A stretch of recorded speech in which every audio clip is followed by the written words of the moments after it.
QUIKRETE Concrete Patching Compound is a ready-to-use trowel-applied acrylic latex formula for repairing cracks, holes, and chips up to 1/4 inch deep in concrete, stucco, or masonry walls and sidewalks, patios, and driveways.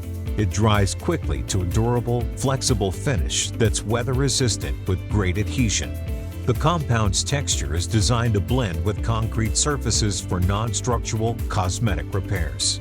It's available in concrete gray and cleans up with water and a stiff fiber brush before it dries.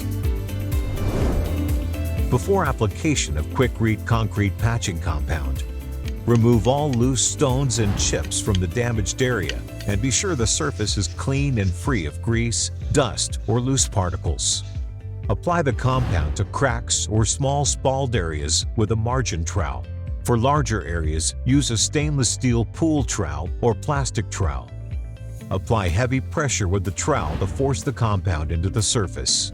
For small areas thicker than 1/4 inch, apply a 1/8 inch layer first, and then allow at least 24 hours before applying a second layer. QUIKRETE Concrete Patching Compound will form a surface skin in 20 to 40 minutes and will become hard in 4 to 6 hours depending on temperature and humidity. Additional curing will continue for about 3 days, longer under low temperature and high humidity conditions.